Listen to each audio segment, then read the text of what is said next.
Sima gift to biro. Hello guys, welcome back to Flyingbaba's another vlog.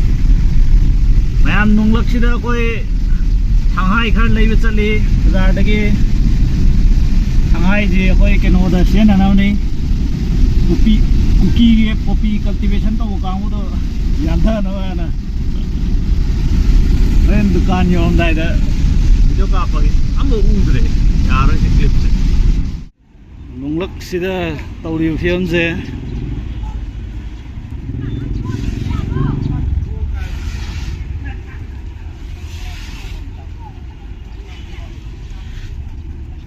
cây xin mà gì vậy lạp cũng thiên lên đấy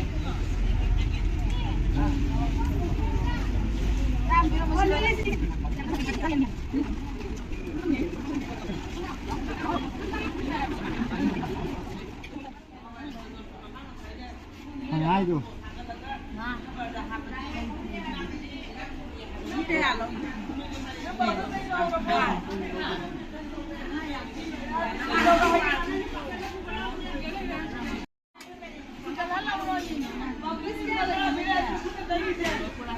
这个比个，谢谢谢谢。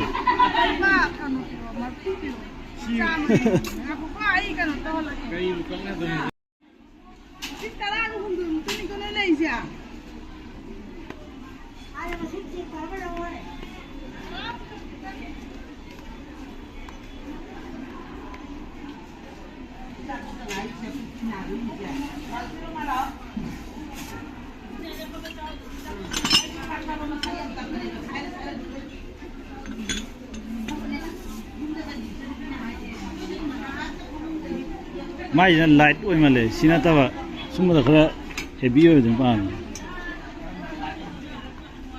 chiu vào chỉ để hôm mai mà ăn đâu rồi đó này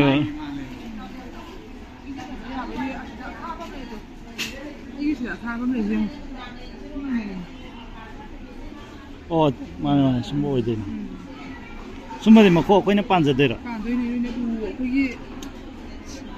신기하면 사이레이더라. 그리고 뭐 친구 탈래가 나오가 이래가지고. 깨 어디 있나? 이거 거의 홀세레이더 조금 다. 이거 때 다 보내봐. 라니도 뭐 전화 밤라 하고 있다. 어이 심도 나물러. 한 개나.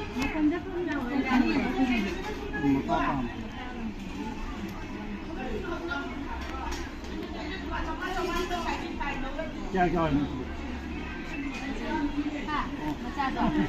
Tiền gì hay rồi? Rồi, tấm này.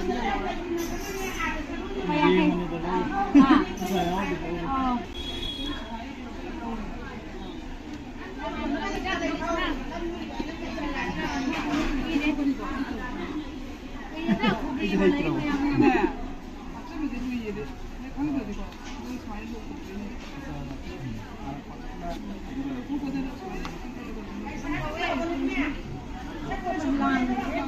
Sige kukuli라.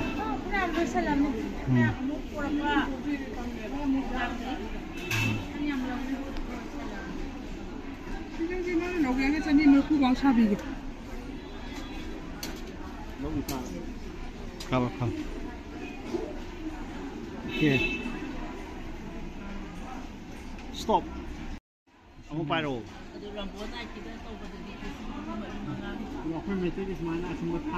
Sorry. 아에서 뭐 상관없이 야외.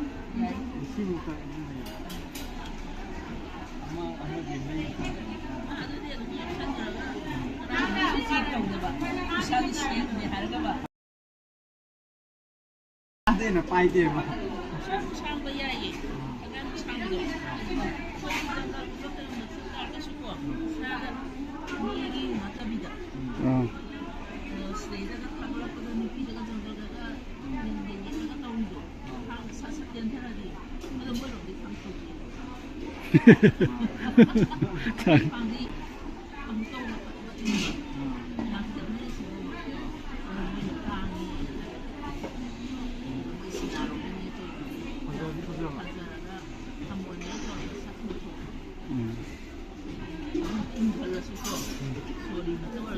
冇用，我唔識乜嘢嘢。 Right.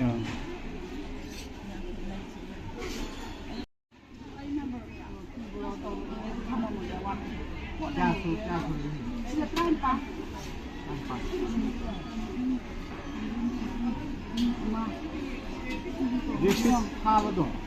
Might have hit for her.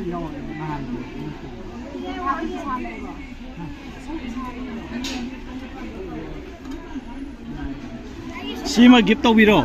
Ngà rồi em không ạ? Sao lâu đó bà? How yeah. Right. Alam mo do. Pisang kayo na. Log do jamo. Kaso.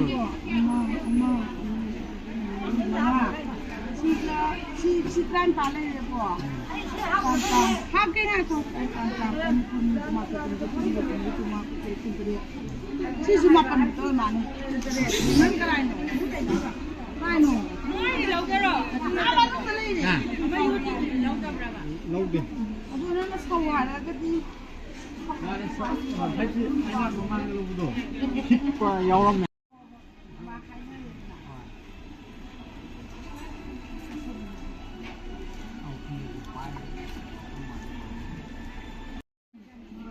mga ko, setara lagi ko.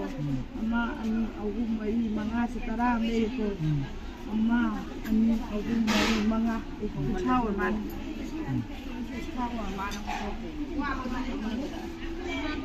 Yalah masuk hari lagi, wala masuk hari lagi. Kontor.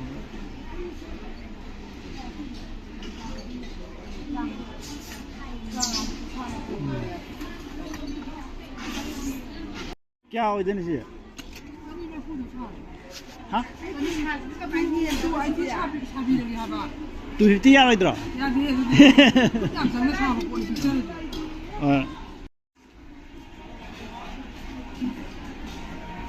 O Quli Babu